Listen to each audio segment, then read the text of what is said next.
శ్రీ శ్రీ శ్రీ బైలూరి యోగేష్ ప్రభుజీ వారి సందేశం ఉంటుంది. అందరూ ఒకసారి గట్టిగా జై శ్రీరామ్, జై శ్రీరామ్, జై శ్రీరామ్, జై శ్రీరామ్. జై శ్రీమన్నారాయణ. మాతృదేవో భవ, పితృదేవో భవ, అస్మత్ గురుభ్యో నమః. శ్రీ శ్రీ శ్రీ త్రిదండి చిన్న శ్రీమన్నారాయణ రామానుజ జీఎస్ స్వామి వారి పాద పద్మాలకు నమస్కరిస్తూ ఎందరో మహానుభావులు అందరికీ వందనాలు. వేదికపై ఉన్న మా గురుతుల్యులు శ్రీమాన్ వాసూజీ గారికి ప్రణామాలు అర్పిస్తూ, అలాగే శ్రీమతి మౌనికా సుంకర గారికి ప్రణామాలు అర్పిస్తూ, అధ్యక్షులు నరసింహరావు గారు వారి బృందం అంతా ఇంత చక్కటి వ్యవస్థ చేశారంటే ఎన్నో రోజుల నుంచి కృషి చేసి ఉంటారు. వాళ్ళందరినీ అభినందిస్తూ, నేను మీలాగా అక్కడ కూర్చునేవాడినండి. అక్కడి నుంచి ఇక్కడ రావాలి అంటే నాకు 40 సంవత్సరాలు పట్టింది. అబద్ధానికి వేగం ఎక్కువంట, నిజానికి ఓపిక ఎక్కువంట. మీరు చాలా సేపు నుంచి ఓపికగా కూర్చున్నారు, చాలా సంతోషం. మనం మట్టి మీద పడితే జననం అండి, మన మీద మట్టి పడితే మరణం అన్నమాట. దాని మధ్యలోనే చిన్న జీవితం. ఒక మానవుడు మాధవుడిగా మారిన భూమిలో మనం పుట్టామన్నమాట. ఎన్నో జన్మల పుణ్యం ఉంటేనే ఈ భారతదేశంలో పుడతాము, అది కూడా హిందువుగా పుడతాము అన్నమాట. టీచర్ పిల్లవాడిని అడిగిందంటండి, జగన్నాథ్ టెంపుల్ ఎక్కడుంది అని. ఎక్కడుందండి? పూరి జగన్నాథ్. పిల్లవాడు పూరి అని రాశాడంట, వెనక వాడికి కాపీ కొట్టాలంట. వాడు అనుకున్నాడంట, నేను పూరి రాస్తే టీచర్ చచ్చిపోతుందని వాడు చపాతి అని రాశాడంట. రెండో ఆన్సర్ పేపర్ టీచర్ దగ్గర వెళ్ళిందంటండి. టీచర్ కూడా ఆన్సర్ తెలియదంట. టీచర్ అనుకున్నదంట, పూరి అయినా చపాతి అయినా గోధుమ పిండితోనే ఇద్దరికి 100 వేసేసిందంట. మన జీవితం అంతా కాపీ కొడుతుంటామండి. మన సమస్య కారణం ఏంటంటే పక్కిళ్ళండి. ఇంట్లో కరెంట్ పోయిందనుకోండి, ఫస్ట్ పక్కింట్లో తొంగి చూస్తామండి. అక్కడ కూడా పోతే జర తృప్తి అండి. అనుకోకుండా దేవుడు ఇంటికి వచ్చాడంటండి. ఆమెను అడిగాడంట, అమ్మా ఏమైనా కావాలి అంటే కోరుకోమని. ఆమె అడిగిందంటండి, దేవుడా మా ఇంటికి వచ్చావా పక్కింటికి వెళ్ళావా అని.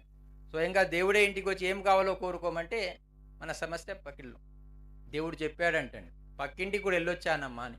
ఆమె ఏమి కోరుకున్న స్వామి అని. నీకేం కావాలో కోరుకోమంటే ఆమె ఏమి కోరుకున్న స్వామి అని. ఏం లేదమ్మా, నీకేమిచ్చినా దానికి డబల్ ఇమ్మని కోరుకున్నది. ఈమె ఆలోచన స్టార్ట్ అయిందంటండి. ఇప్పుడు ఒక 1 కోటి రూపాయలు అడిగాను అనుకో, పక్కింటి ఆమెకు 2 కోట్లు పోతాయి. మంచి బంగారు నెక్లెస్ అడిగాను అనుకో, పక్కింటి ఆమెకు 2 పోతాయి. ఈమె ఆలోచించి ఆలోచించి దేవుడా నాదో కన్ను తీసేయమన్నదంటండి. ఎందుకండి? పక్కింటి ఆమె 2 పోతాయని. అది కాకూడదు. 195 దేశాల్లో లోకా సమస్త సుఖినో భవంతు అనే దేశం ఏదైనా ఉంది అంటే భారతదేశం అన్నమాట. చిన్నప్పుడు మీరు ABCDE అని చదువుకొని ఉంటారు. ఏ అంటే ఆత్మ అండి, బి అంటే బర్త్, సి అంటే ఛత్రపతి శివాజీ మహారాజ్, డి అంటే డెత్, ఈ అంటే ఈశ్వరుడు అనమాట.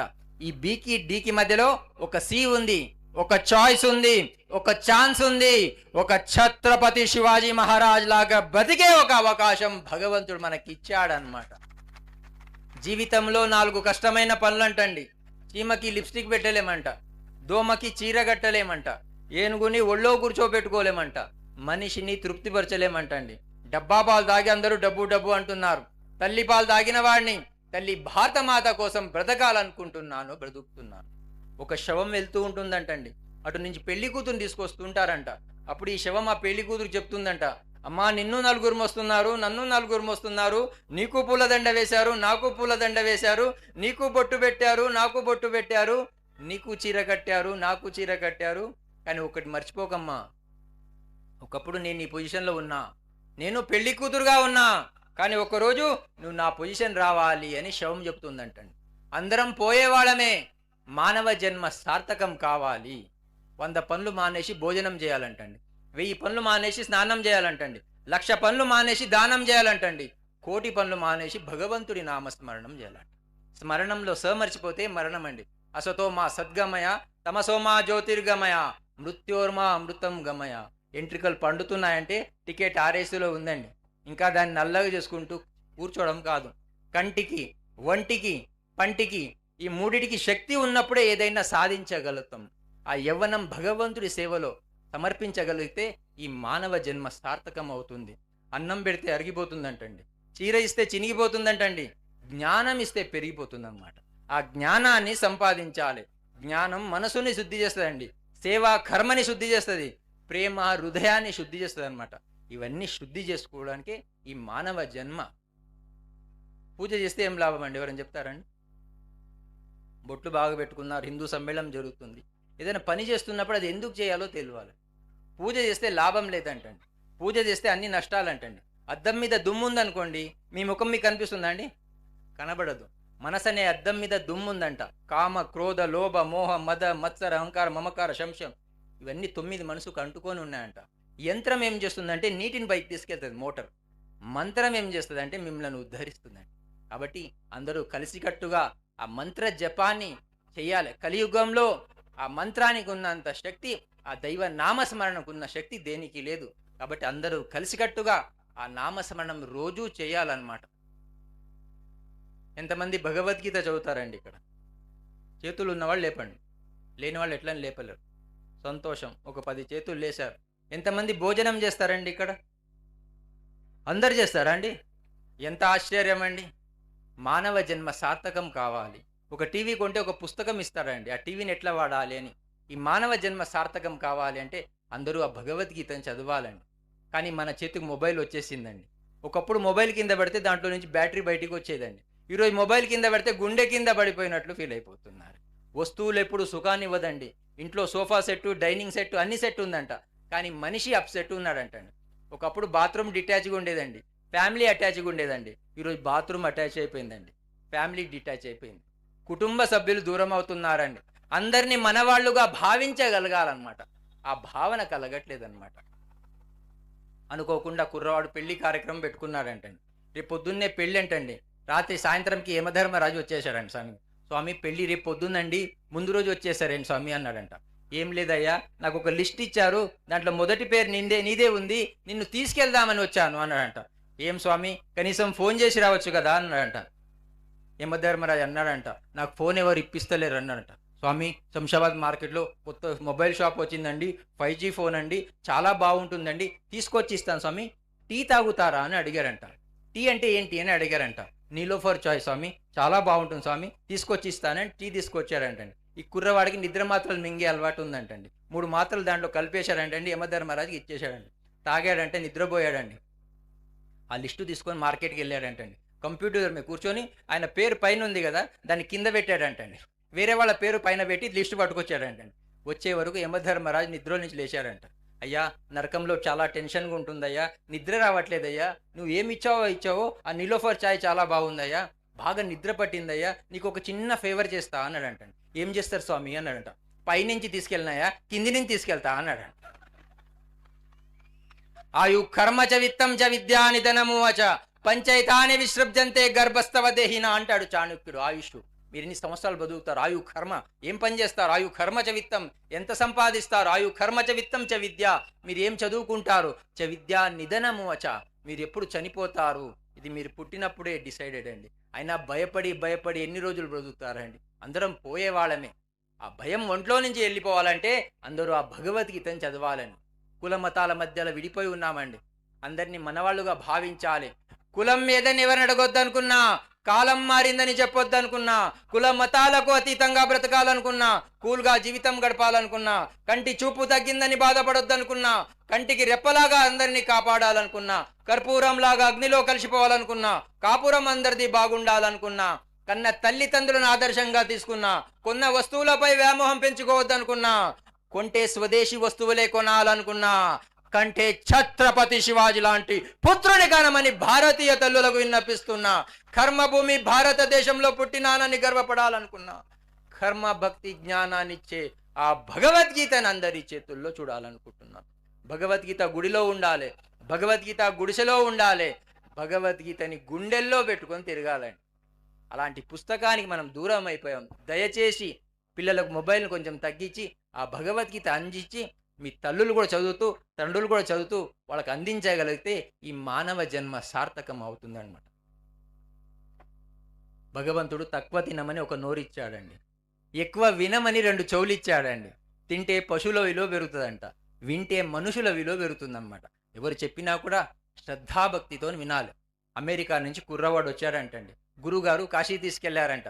శ్రద్ధాభక్తితో స్నానం చేయవయ్యా అన్నారంట. కుదరదు స్వామి అన్నాడంట. ఎందుకు అని అడిగారంట. వాళ్ళిద్దరు రాలే స్వామి అన్నాడంట. వాళ్ళిద్దరు రాకపోవడం ఏంటి అని అడిగారంట. మా అక్క పేరు శ్రద్ధ అండి, చెల్లెల పేరు భక్తి అండి, వాళ్ళిద్దరు అమెరికాలోనే ఉన్నారు స్వామి, ఒంటరిగా వచ్చాను అన్నారంట. మన శ్రద్ధాభక్తి పేరు వరకే కాకూడదన్నమాట. గురువుల పట్ల శ్రద్ధాభక్తి ఉండాలి, ఆ పెద్దవాళ్ల పట్ల శ్రద్ధాభక్తి ఉండాలన్నమాట. అనుకోకుండా కుర్రవాడు, చాలామందికి ఇంట్లో నిద్ర రాదండి, కార్యక్రమం అంటే నిద్ర వస్తుందండి. శంషాబాద్లో హిందూ సమ్మేళనం జరుగుతుందంటండి. చివరికి వెళ్ళి నోరు తెరిచి పడుకున్నాడంటండి. అటు నుంచి ఒక పాము వెళ్తుందంటండి, పాము నోట్లో వెళ్ళిపోయిందంటండి. ఇక్కడున్న నలుగురు సేవకులు, మా ప్రవీణ్ లాంటి వాళ్ళు అందరూ కలిసి డాక్టర్ దగ్గర తీసుకెళ్లారంట. డాక్టర్ గారు అనుకోకుండా హిందూ సమ్మేళనానికి వచ్చాడండి, నోట్లో పాము వెళ్ళిపోయిందండి, ఏం చేయమంటారు అని. ఏం లేదయ్యా, కొన్ని శనగలు 4 పుల్లారెడ్డి స్వీట్ తీసుకురా అన్నాడు. ఇంతేనా స్వామి అన్నాడంట. ఫస్ట్ శనగలు తినమన్నాడంటండి, తిన్నాడంటండి. ఇప్పుడు ఏం చేయమంటారు అని అడిగారంటండి. ఆ 4 పుల్లారెడ్డి స్వీట్ కూడా తినమన్నాడంటండి, తినేసాడంటండి. ఇంటికి వెళ్ళిపో, రేపు సాయంత్రం మళ్ళీ 5 గంటలకు రమ్మన్నాడంటండి. మళ్ళీ వచ్చాడంటండి, మళ్ళీ డాక్టర్ గారు శనగలు పుల్లారెడ్డి స్వీట్ అండి. 1 రోజు, 2 రోజులు, 3 రోజులు, 4 రోజులు, 5 రోజుల నుంచి ఇదే ట్రీట్మెంట్ నడుస్తుందంటండి. 6వ రోజు అనుకున్నాడంటండి, డాక్టర్ దగ్గరికి వెళ్తే మళ్ళీ శనగలు పుల్లారెడ్డి స్వీట్ అంటారని వచ్చేటప్పుడే పట్టుకొచ్చాడంటండి. కూర్చొని శనగలు తిన్నాడంటండి. ఇంకెట్లయినా పుల్లారెడ్డి స్వీట్ తినమంటాడని తినబోయాడంటండి. డాక్టర్ గారు అన్నారంటండి, 10 నిమిషాలు ఆగవయ్యా అన్నారంటండి. 10 నిమిషాలు ఆగాడంటండి. పాము మెల్లగా బయటికి వచ్చిందంటండి.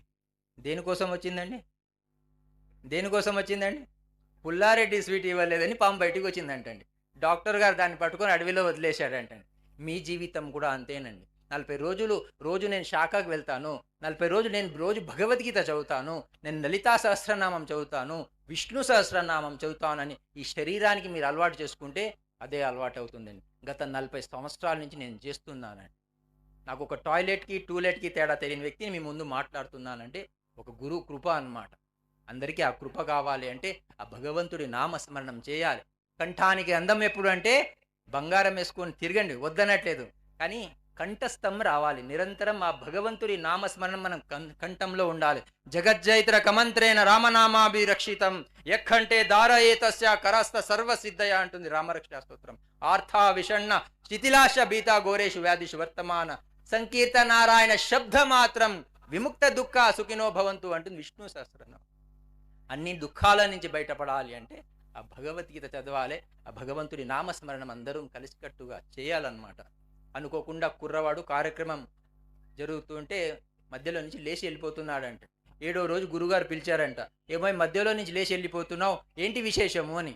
గురుగారు నాకు కొత్తగా పెళ్ళయిందండి, మా ఆవిడ కడుపుతోనుందండి, భోజనానికి వెళ్తున్నా అన్నాడంట. గురుగారు అడిగారంట, మీ ఆవిడ అంటే అంత ప్రేమనయ్యా అని. అవును స్వామి అన్నాడంట. అయితే చిన్న పరీక్ష పెడదామయ్యా, మీ ఆవిడ నంబర్ నాకి అని గురుగారు నంబర్ తీసుకున్నారంటండి. ఆ అబ్బాయికి ఒక గ్లాస్ బాదాం పిస్తా కలిపిన పాలు ఇచ్చారంటండి. ఆ పాలు తాగంగానే అబ్బాయి స్పృహ కోల్పోయాడండి, చావలేదండి, బతికే ఉన్నాడండి. గురుగారు వాళ్ళ ఆవిడకి ఫోన్ చేసి చెప్పారంట, అమ్మా మీ ఆయన చనిపోయారమ్మా, వస్తారా అని. టక్కుమని కారు ఎక్కి వచ్చి ఏడుస్తుందంటండి. ఎంతసేపు ఏడుస్తామండి? 1 గంట, 2 గంటలు, 3 గంటలు, వాళ్ళ ఓపిక. 3 గంటల తర్వాత గురుగారు అమ్మాయికి చెప్పారంట, అమ్మా నువ్వు కడుపుతోనే ఉన్నావు కదా, నువ్వు ఏడిస్తే నీ బిడ్డకి ఇబ్బంది అవుతుందమ్మా, ఒక గ్లాస్ బాదాం పిస్తా కలిపిన పాలు తాగని అమ్మాయికి ఇచ్చారంటండి. అమ్మాయి తాగుతూ ఉందంటండి. సగం తాగంగానే గురుగారు ఒక విషయం చెప్పారంటండి. ఒక విషయం చెప్పడం మర్చిపోయానమ్మా, ఈ పాలు మొత్తం నువ్వు తాగావనుకో నువ్వు చనిపోతావమ్మా, మీ ఆయన బతుకుతాడమ్మా అని. టక్కుమని సగంలోనే పాలు తాగడం ఆపేసిందంటండి. గురుగారు కడుపుతోనున్నాను కదండి, నాకు ఒక బిడ్డను చూడాలని ఉందండి, మా అత్తగారు ఇంట్లో ఫ్రీగా ఉన్నారండి, ఏ కార్యక్రమానికి రారండి, ఈ పాలు ఆమెకి ఇస్తే బాగుంటుంది అన్నారంట.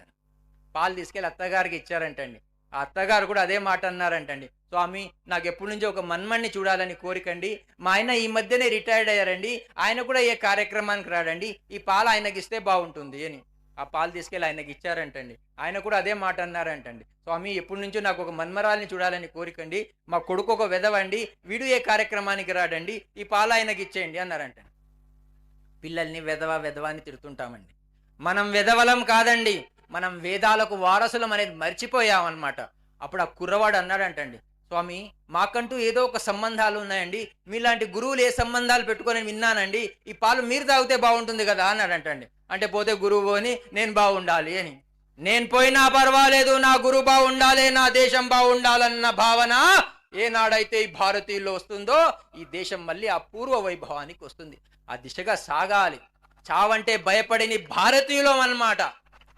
నైనం చిందంది శస్త్రాణి నైనం ధతి పావక న చైనం క్లేదయంత్యాపో న శోషయతి మారుత అంటుంది శరీరానికి సావు ఉంది కానీ ఆత్మకు సావు లేదు.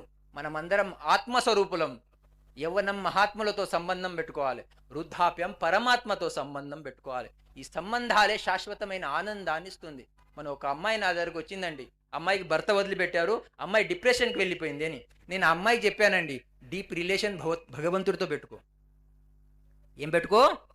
డీప్ రిలేషన్ భగవంతుడితో పెట్టుకో. డిప్రెషన్కి వెళ్ళాల్సిన అవసరం లేదు.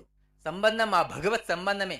అందుకే తల్లివడి, బడి, గుడి, ఇది 3 భారతీయులకు చాలా ఇంపార్టెంట్. ఒక తల్లివడి బాగుండే కాబట్టి ఒక ఛత్రపతి శివాజీ లాంటి కొడుకు పుట్టాడు అనమాట. ఆ దిశగా మనం అందరం సాగాలి. ఈ మానవ జన్మ సార్థకం కావాలి. చరితలోని సారమిదే, చరితలోని సారమిదే, భవితలోని భావమిదే, వీరగాథ విజయగాథలెన్ని ఉన్న మూలమిదే. తల్లి వందనం, భూతల్లి వందనం, వందే మాతరం, వందే మాతరం. అరవింద వివేకానంద రామకృష్ణ దయానంద సమర్థుల సందేశం. తల్లి వందనం, ఛత్రపతి నేతాజీ సావర్కర్ తానాజీ రాణా రక్తపు శౌర్యం. తల్లి వందనం, ఝాన్సీ రాణి రుద్రమాంబ కత్తుల కథలే. వందే మాతరం, వందే మాతరం. తల్లి వందనం, భూతల్లి వందనం. మనలోని అనైక్యత, సంస్కార విహీనత, ఆశరాగాధికారం అందుకొనిరా. విద్వేషము రగిలించి విభజించి పాలించే విచ్ఛిన్నం తలపెట్టే ఫిరంగి ముఖరా. బ్రిటిషు విషపు తంత్రానికి విరుగుడు మంత్రం.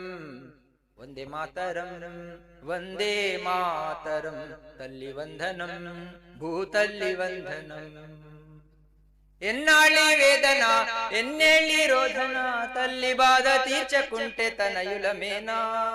విశ్వశాంతి వారధివై, విశ్వానికి సారథివై, విద్రోహుల గుండె చిల్చు చంద్ర పిడుగువై, విజయ శంఖమెత్తు అదురు భువన భోంతరం.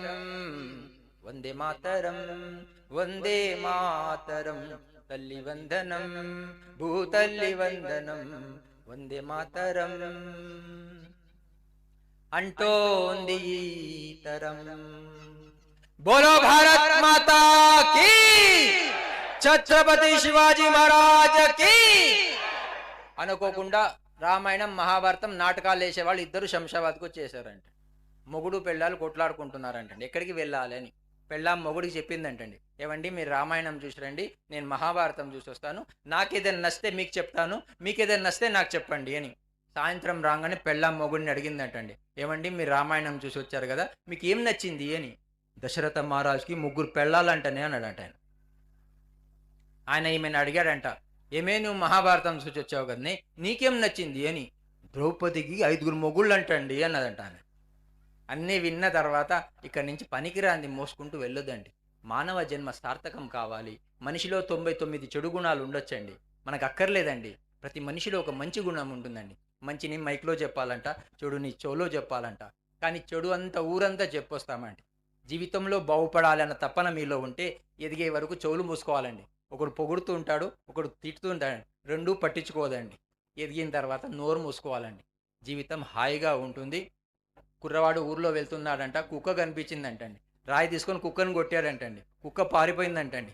ఆనందం అనిపించిందంటండి. అదే రాయి తీసుకొని ముందు వెళ్తున్నాడంటండి. ఒక తేనెటీగ పుట్ట ఉందంటండి చెట్టు మీద. రాయి తీసుకొని తేనెటీగ పుట్టను కొట్టాడంటండి. ఆ తేనెటీగలు అందరు కలిసి ఎంబడబడ్డాయంటండి. ఈయన పారిపోయాడంటండి. హిందువులందరూ కలిసి ఈ దేశ ద్రోహులను తరిమి కొట్టే వరకు మనం నిద్రపోకూడదు అనమాట. ఆ దిశగా సాగాలి. కేరళలో 3వ తరగతి పిల్లని టీచర్ అడిగిందంట, what is the difference between coconut and Coca Cola అని. కోకోకోలాకి కొబ్బరి బొండానికి ఏంటి తేడా అని. ఆ 3వ తరగతి పిల్ల రాసిందంటండి, కోకోకోలా ఇస్తే వాళ్ళు స్ట్రా వేసి ఇస్తారండి, తాగేటప్పుడు తల దించాల్సి వస్తుందండి, నేను తల దించితే నా దేశం తల దించినట్లండి. అదే మా ఊర్లో కొబ్బరి బొండం ఇస్తే వాళ్ళు స్ట్రా వేసి ఇవ్వరండి, నేను తలెత్తి తాగుతానండి, నేను తలెత్తానంటే నా దేశం తల ఎత్తినట్లు అని. ఈ దేశం తలదించే పని చేయకూడదు. 2 ఉదాహరణ చెప్పి ముగిచ్చేస్తాను, ఎందుకంటే పక్క గురువు గారు ఉన్నారు, వాళ్ళ ముందు మాట్లాడేది మంచిది కాదు. కానీ నాకేంటంటే మరి లేటుగా అవుతే నా ఎనర్జీ కూడా తగ్గిపోతుంది కాబట్టి మాట్లాడే ప్రయత్నం చేస్తున్నాను. సముద్రం నదిని అడిగిందంటండి, ఎప్పటిదాకా వచ్చి నువ్వు నాలో కలుస్తుంటావని. అప్పుడు ఆ నది చెప్పిందంటండి, ఎప్పటి వరకు నువ్వు తీయగా మారవో అప్పటిదాకా నేను వస్తూ ఉంటా అని. టై కడితే గొప్పవాళ్ళు కారండి, ట్రై చేస్తే గొప్పవాళ్ళు అవుతారు. చాలామంది ఉదయం లేస్తే బ్రెడ్ గురించి ఆలోచిస్తారండి, సాయంత్రం అయితే బెడ్ గురించి ఆలోచిస్తారండి. నేను బ్రెడ్ గురించి ఆలోచించలేదు, బెడ్ గురించి ఆలోచించాను.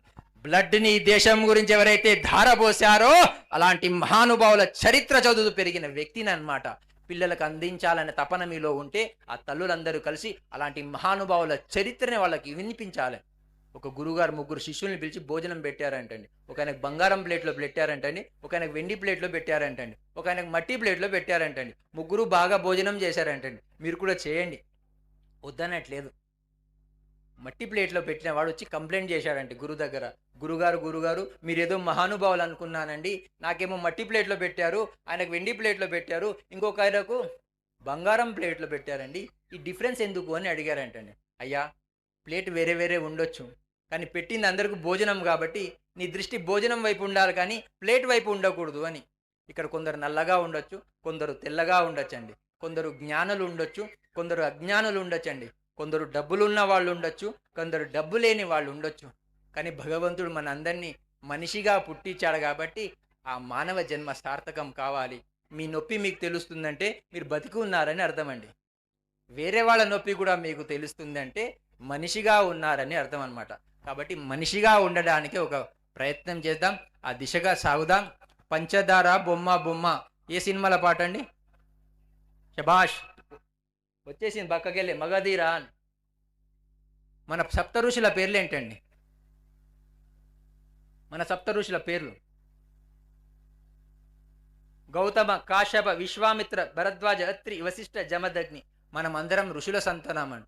పూర్వీకులను మర్చిపోయామండి, జ్ఞాపకం చేసుకోవాలి, వాళ్ళ త్యాగాన్ని జ్ఞాపకం చేసుకోవాలి. ఇలాంటి ప్రచారకులు ఈ దేశంలో ఈరోజు రాష్ట్రీయ స్వయం సేవక్ సంఘ్ 100 సంవత్సరాలు పూర్తి అయిందంటే ఇలాంటి మహానుభావుల చరిత్ర వాళ్ళు చెబుతుంటే చదువు విని విని విని పెరిగిన వ్యక్తినండి. కాబట్టి దేవుడు ఎక్కడో లేడండి, మన ప్రచారకులనే మనం ఒక దేవుడిగా భావించాలి, మన తల్లిదండ్రులనే మనం ఒక దేవుడిగా భావించాలండి.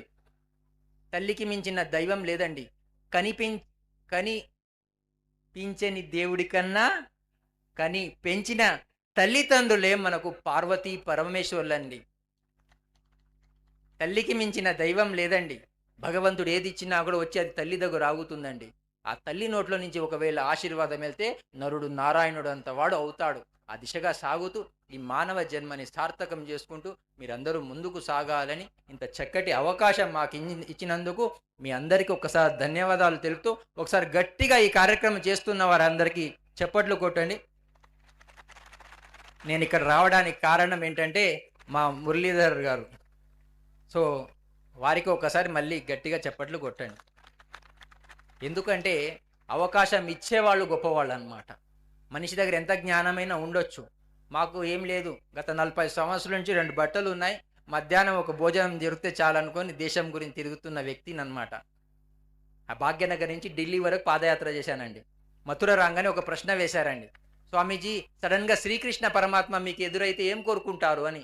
ఏం లేదయ్యా, నాకన్నా ముందు ఈ భూమి మీద శ్రీ శ్రీ శ్రీ త్రిదండి చిన్నజీయర్ స్వామి వారు వచ్చారయ్యా, వారికన్నా ముందే ఈ భూమి వదిలిపెట్టి వెళ్ళిపోవాలని కోరుకుంటా అని చెప్పాను. కాశీలో ప్రవచనం చేస్తున్నానండి, ఒక మహిళ లేచిందండి, శ్రీ శ్రీ శ్రీ త్రిదండి చిన్నజీయర్ స్వామి వారి గురించి ఒకటే లైన్లో చెప్పాలి అని. భగవంతుడు వయా భూలోకం వైకుంఠానికి వెళ్తున్నాడు అని చెప్పానండి. భాగ్యనగర్ నుంచి అరుణాచలం పాదయాత్ర చేశానండి. తిరుపతి రాగానే ఒక ప్రశ్న వేశారండి, స్వామీజీ మీరు చాలా బక్కగైపోయారు అన్నారండి. అవునయ్యా, ఈ యోగీష్ ప్రభు అనే ఈ దేహాన్ని చివరికి 4 మోస్తారయ్యా, వాళ్ళకు కూడా ఇబ్బంది అవ్వద్దన్నదే నా తపన అని చెప్పాను. కాబట్టి మన జీవితంలో మనం ఎవరు చెడు కోరేవాళ్ళం కాదు. అహింస పరమో ధర్మ అన్నారు, కానీ ధర్మ హింస తదైవచ అన్నారు. కాబట్టి ఈ ధర్మానికి ఏదైనా ఒక ఆపత్తు వస్తుండే అందరం హిందువులం ఏ పార్టీలో ఉన్నా కూడా, ఇక్కడ గణేష్ గారు ఉన్నారు, చాలా సంవత్సరాల నుంచి ఫ్లెక్సీలోనే చూసేవాడిని, కానీ ఈరోజు మన కార్యక్రమానికి వచ్చారు. అట్లా ఏ పార్టీ ఉన్నా కూడా, ప్రవీణ్ గారా ప్రీతమా మహేందర్ గారు ఉన్నారు, సకల దేవతలు మన మధ్యలోనే ఉన్నారండి. అన్ని పార్టీ వాళ్ళని గౌరవించాలి. పార్టీ వాళ్ళందరం కలిసికట్టుగా ఈ హిందూ ధర్మం గురించి పోరాడాల్సిన అవసరం చాలా ఉంది. కుక్క పిల్లలు పెట్టిన తర్వాత 7 రోజుల్లో కళ్ళు తెరుస్తుందండి, కానీ భారతీయులు స్వాతంత్రం వచ్చి 70 సంవత్సరాలు అయినా కళ్ళు తెరవట్లేదండి. దయచేసి కళ్ళు తెరిచి ఒక దేశంలో ఏమి జరుగుతుంది, బంగ్లాదేశ్లో ఏం జరుగుతుంది, హిందుస్థాన్లో ఏం జరుగుతుంది, దాని గురించి ఆలోచించాల్సిన అవసరం చాలా ఉంది. చాలా చాలా సంతోషం. జై శ్రీరామ్, జై శ్రీరామ్. ధన్యవాదాలు. ఆ పాట ఒక్కటి చెప్తానండి. ఇందాక పంచదార బొమ్మ అడిగాను కదా, మర్చిపోయాను. నేను మొన్న అరుణాచల్ నుంచి వస్తున్నానండి. బెంగళూరు వచ్చే వరకు నా కారులో ఈ పాట స్టార్ట్ అయింది. పంచదార బొమ్మ కొంచెం మార్చానండి. పంచదార బొమ్మ పంచడం నేర్చుకోవమ్మా, నువ్వు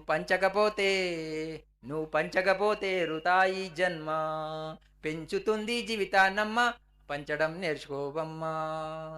కాకరకాయతనం పెట్టి గోకరకాయ రావాలంటే రాదండి. మా కుకట్పల్లిలో రాదండి, శంషాబాద్లో వస్తుందండి. కాబట్టి మన జీవితంలో మనం ఏం చేస్తాం కాబట్టి అదే తిరిగి వస్తుంది. కాబట్టి మంచి పని చేద్దాం. ధన్యవాదాలు. ఈ చక్కని సందేశం ఇచ్చినటువంటి స్వామీజీ గారికి ఈ మాత్రం చప్పట్లతో సరిపోదు. ఒక్కసారి మరోసారి గట్టిగా జై శ్రీరామ్, జై శ్రీరామ్.